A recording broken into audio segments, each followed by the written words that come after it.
Hey everybody, today I'm going to be reviewing this really cool little beginner's quadcopter. This is called the S10 Quadcopter.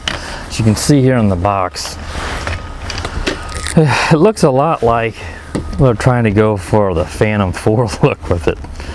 With this kind of, there's a camera version. Mine is not the camera version. It's it has like a fake gimbal, but it does have rubber dampening balls. I may get the camera version here at some point to try out, but this is one that is a camera-less version. So you can see they make a they have a standard version like I have, though I don't know why mine's checked as a 0.3 megapixel. I think they just make a standard and a 2 megapixel 1080, not 1080, excuse me, 720p version, which is a Wi-Fi FPV. I think those those dampeners are going to reduce the jello, though. From what I've seen, it doesn't do a very good job, but that's kind of why I just wanted to go with just the standard version, because I wanted to see how this thing flies, and wow, it flies really, really nice. And it's not super expensive. It's under $30, so for a beginner's learn to fly quadcopter, this thing is ideal. It is really, really nice to fly, and it looks sharp too. I mean, I like this orange. I like orange, one of my favorite colors, so just really like the look of it. You can see here in the bottom where they there's a spot to hook the camera into it, along with the on and off switch. The battery bay door here is on the back. It uses a micro LoSi connector for the battery. The battery is a very standard SEMA X5Cs type battery, 650 milliamp 1S LiPo. So these are dirt cheap and readily accessible everywhere. eBay, all the Chinese vendors. So you have no problem getting a bunch of these to charge up for a bunch of flight time on this. Let's see here. I want to plug it in and show you here the lights. The lights on it are they're rather small, but they are they're still pretty easy to see though. You've got green in the back, and you got this bluish, it's blue, almost looks purple from the edge, blue in the front. So blue in the front, green in the back. It also obviously goes solid whenever you bind it to the controller. Let's go ahead and turn it off. Of course, it's gear driven, and these props do sit up kind of high. They're really high pitched props too. So that obviously is going to introduce a little more jello if you buy the camera version, which is probably why they added those dampening balls to the fake looking gimbal on that one. It's got 3 speed rates, but the yaw seems to only change between the low and the middle, between low and intermediate. The high, I didn't notice any increase between the intermediate and high rates and the yaw. But it gets more pitch. I flew this in a decent amount of wind the other day, and in the highest rate I was still able to fight the wind for such a light little quadcopter. I didn't weigh this, but it's extremely light with no camera, and it did quite well in the wind. I was rather impressed with it. So like I said, this is just really agile and a really fun quadcopter to fly. Especially for a beginner, this is just ideal, and you're not going to break the bank. Like I said, around 28 bucks shipped. Really, really nice quadcopter. Let's go over the controller. Kind of odd looking controller on this guy, but it's comfortable in my hands. You've got your of course your throttle and your yaw and pitch and roll here. This button right here is your headless mode, and this is your 1 key return. This is your pitch and roll trim, and I believe this is your this may be a photo video button if they ever introduce a SD card version. No, sometimes these work with the app, but not likely. This is your 3 rates here on the left, and this is your roll. Just press it in the direction you want to roll, and the flips, I should say, and it flips really nicely too. Very, very nice 360 flips it does. It has altitude hold, as you can see, with the self-centering stick, so that makes it even easier for a beginner to fly. Though I do like beginners to try to fly without altitude hold, just so you can get that sense in your throttle position. But it certainly is going to be easier, especially for a younger kid, maybe using the altitude hold. It does have auto takeoff and auto landing, but you do have to start the props. So you start the props, put the sticks both down and out, and that will start up the propellers. And then you go ahead and you hold down the top left button, and this will start up this will take it off once the propellers are started up. It does not start them up and take off like some. You also then hold that in and it will come down and land. You can also just start the props up and then just give it throttle and take off. And if you come down and land, you just land and continue to hold the throttle down, and that will kill the motors and stop the props. It also has an odd gyro calibration technique, which you don't see too often, but it's both sticks down and in, and that made the lights flash, and that was to reset the gyro. So you want to make sure you do that when you first start it up the first time, or if it gets a little, if it's not look like it's level on you, go ahead and calibrate the gyros on it. So I think that covers all the controller there. So let's go over just a few accessories it comes with, and then we'll take it out for a test flight. It does come with a Phillips screwdriver, which you'll need for attaching the landing gear. It comes with a full set of prop guards, which I don't use outside. And it comes with the charger. The charger will light up red when it's finished, and this takes about an hour. Was about what I was getting to charge the 650 milliamp. The flight time on it, I was getting right at 8 minutes flight time, which is not bad at all. That's a good flight time. Though it has a very long LVC. I was getting about a minute and a half that the lights were flashing. So a bit premature on the LVC. So you start to see them flash, don't panic and go land it. You've got plenty of time before it finally will lose power, and it won't drop. It'll just come up, try to land itself as soon as the battery gets too low. So at least it does not cut the motors. So I think that covers everything on this little quadcopter. So let's go ahead and we'll take it out now for a flight review. Okay, so I have the S10 Quadcopter bound to the controller. You might be able to make out the green rear lights there. I'm going to go ahead and I'll do the gyro calibration. You can see how they flash there with both sticks down and in. So let's go ahead and we'll take it up. Let's see, we got it in. You can see there's 3 different rates. So I'm going to go ahead and we'll take it up in the lowest rate since it's not very windy, so we can show you the difference in yaw. So I'm going to go ahead and unlock the props. I'm going to long press on the up left, and that should take off. And there we go, auto takeoff. Nice little auto takeoff. It holds position, holds altitude very, very nicely.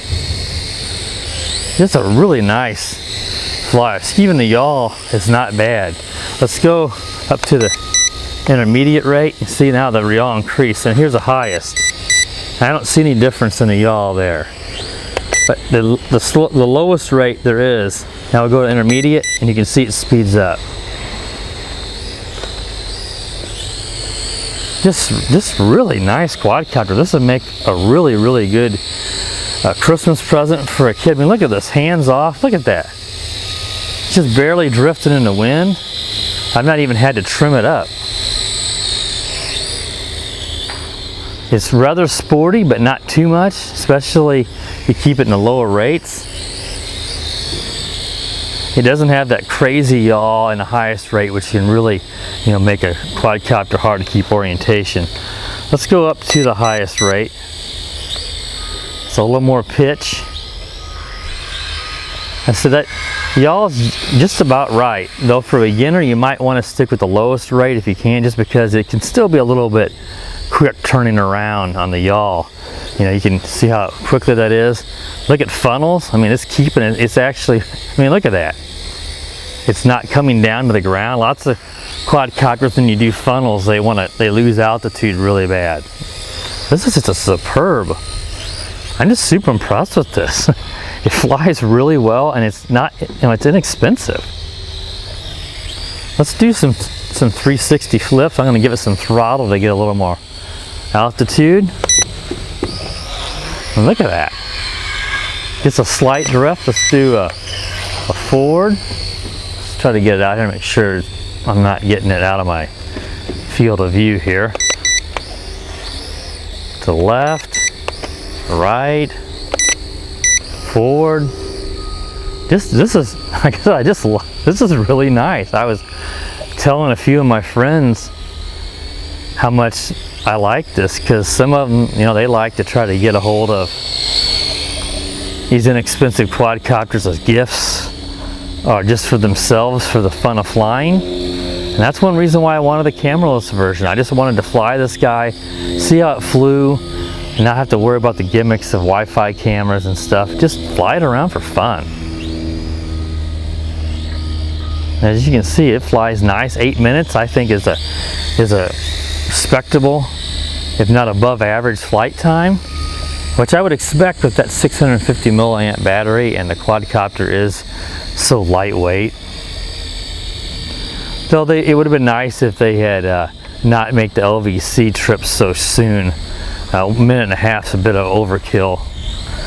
Let's go ahead and do an auto landing here in front of my pool and see how that works. Let's bring it down a little bit more. Gonna bring it back towards me, and we'll do a hold in on the left stick, and it'll come down. And it didn't even tip over. Very nice. Of course, as lightweight as this is, it's going to tip over quite a bit if there's any breeze to blow it around. Let's go ahead and start the props up again, and we're going to just do a manual takeoff. I'll do a manual landing here to show you how you just do it on your own if it stays upright for me. Just keep holding the throttle, and look at that, it instantly killed the motors. So it's almost like it had detected the ground, but you just want to keep holding the throttle in. Go ahead and do an auto takeoff again. Just a bit of a delay there, so you know that before it takes off.